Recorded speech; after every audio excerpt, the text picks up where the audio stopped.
The question is, why was it okay to get rid of Gaddafi and not to get rid of Assad? Well, first, let's state certain facts. Number one, when it came to dealing with Gaddafi, you had a consensus internationally, and you were able to get a Security Council resolution that adopted all necessary means, which by definition is a euphemism for the use of force, to protect the civilians within Libya. Today, you can't produce that because of where the Russians are.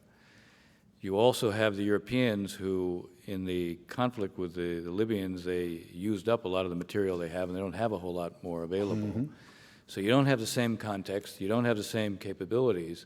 It doesn't mean that what Assad is doing is in any way acceptable. And I would have to say that when we talk about the issue of how to deal with Assad, there are those who argue, and I think with some justification, against all the dangers of intervention in Syria, that it's dramatically harder than it would be in Libya. The Syrians have much more capability in integrated air defense in a way that the Libyans didn't have. You don't know who's going to replace Assad.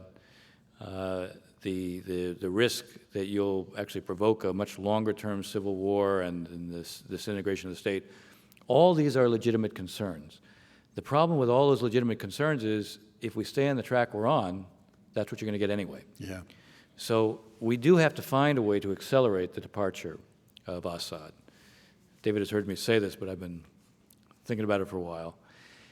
I do think there are four things that have to be done in parallel. There isn't one action that's going to work. There are a series of actions that have to be taken that can change the balance of power psychologically within Syria and produce the tipping point so that the acceleration of his departure is achieved. The first thing is we do have to affect the Russians. Now, there's two ways to do that. The first way is to get the Arabs to say to them on a repeated basis, you can be friends with Bashar or with us, but not both. And at the same time, we have to say that, look, we don't mind if the Russians get the credit in the region for being the ones who usher Assad out. We have no problem with that. I like to say about Putin, Putin says that one of the greatest tragedies of the 20th century was the collapse of the Soviet Union. I'm not even sure it was one of the greatest tragedies for the Russians. But he believes it because it says a lot about the status and stature of Russia. It used to have a superpower status. He wants it to play that role. He sees that this is his mission in life to have it play that role. So there's nothing wrong with making it clear you can be celebrated in the region. You can get great credit in the region if you usher him out. So that's the first thing that needs to be done. The second thing that needs to be done is that the Alawis are the sect. They represent 12% of Syria. Assad has convinced this has always been a minority-led regime since 1970, since the time of his father, and they have become convinced that, at least this is what he says, your survival depends on my survival. And so they're the ones responsible for inflicting most of the worst atrocities that we're seeing. Their sticking with him is what helps to preserve him in power. I think there has to be an effort to reach out to the Alawis from the Saudis. The Saudis and the Qataris are seen as being the ones who are providing the material support to the Sunni opposition. The Saudis and maybe the Turks could be communicating with the Alawis and making it clear, look, we'll give you assurances against vengeance being applied afterwards, no bloodbath.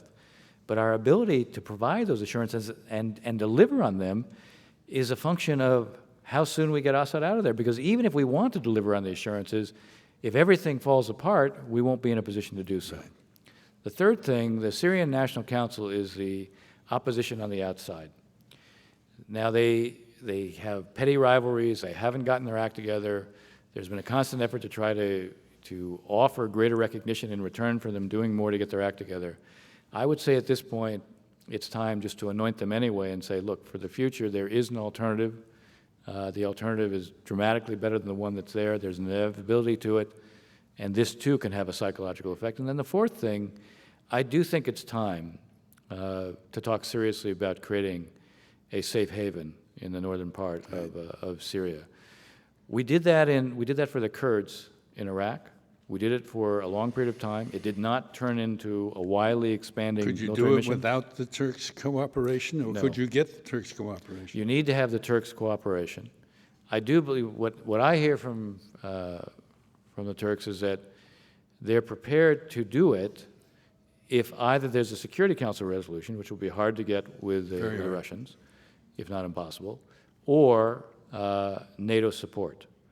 And I think, what we're waiting for is, having been in the Clinton administration and having seen the internal dilemmas and the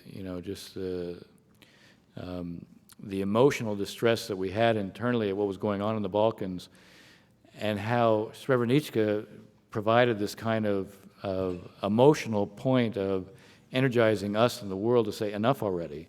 Whether the events of this last weekend will provide something similar so that we can mobilize the rest of the world in this way, so we could do something like a safe haven, that remains to be seen. But I think we have to move along these four lines if we're going to accelerate the departure